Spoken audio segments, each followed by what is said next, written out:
Breathing. Maria was in the sixth grade class when her family moved to a new house. She didn't really want to move from their apartment she knew and loved, but her parents were very excited. They said that they couldn't believe the price of their new house, and they promised Maria would be much happier there with room to run and to play. After getting there, Maria had to admit she didn't mind the new house as much as she thought. It had a nice fenced in yard, and there was way more space than she had ever known. But there was one thing that really bothered her bedroom. Maria's parents thought she would be thrilled. It was a rather large room with big, beautiful windows that looked out into the garden. It seemed perfect. The only problem was that something felt off about it to Maria. She couldn't explain it, but whenever she was alone in the room, she felt like someone was watching her. And that wasn't the worst part either. The previous owners had left an old bunk bed in the room.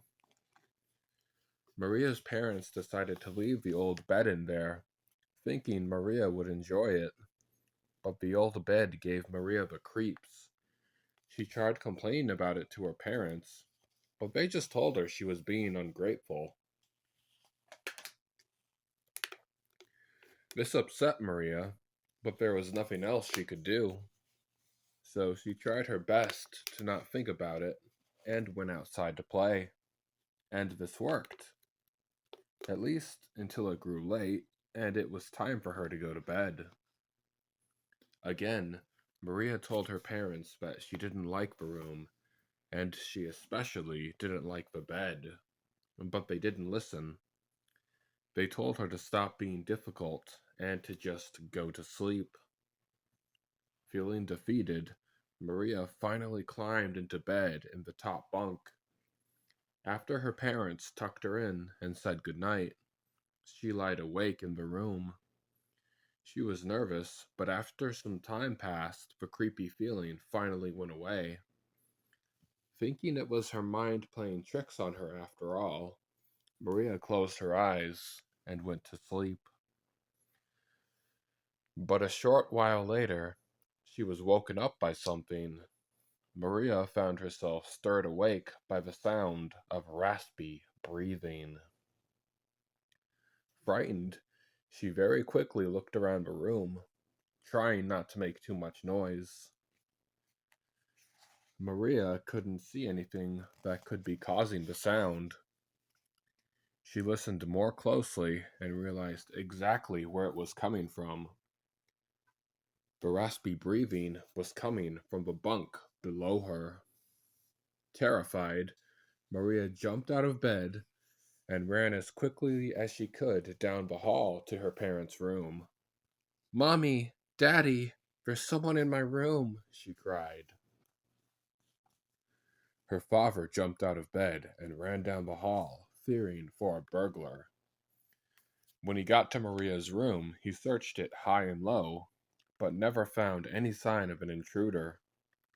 With an exhausted sigh, he told Maria that she was probably just dreaming, or her sleepy mind was playing tricks on her. Maria insisted this wasn't the case, but obeyed her father when he said to go back to bed. Fortunately, nothing else happened, and so Maria started to think maybe her father was right. The following night, after Maria had fallen asleep, she was once again awoken by a strange sound. Just like the night before, a raspy breathing sound came from the bunk bed below. Maria was very scared but tried to remember her father's words. She was just very tired and her mind was playing tricks on her. That had to be it. She shut her eyes and tried her best to ignore the sound, but it seemed to be growing louder.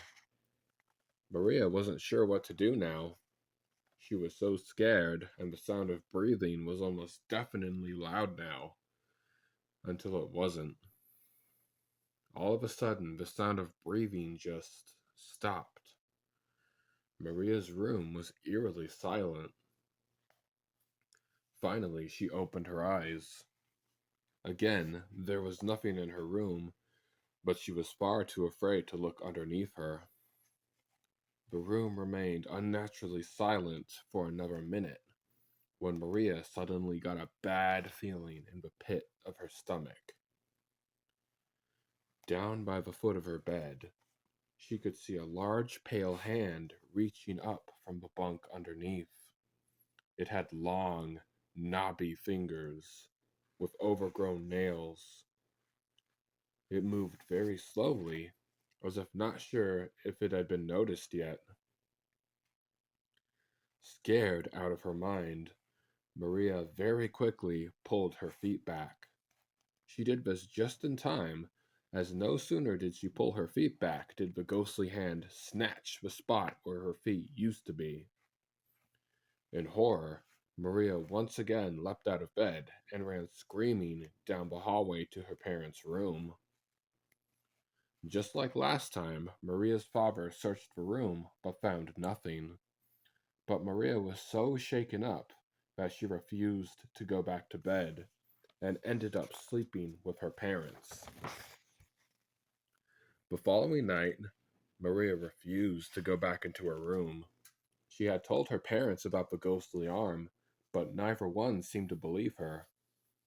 She cried and cried until finally her father agreed that for the evening he would sleep in her bed and she could sleep with her mother. This would prove that nothing was wrong and Maria needed to stop being childish. Maria was just happy to have a night away from that horrible bunk bed.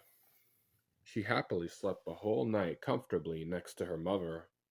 The next morning at breakfast, her father sat down at the table looking tired and unwell. He took a deep breath and looked at Maria. "We're getting rid of that bed,"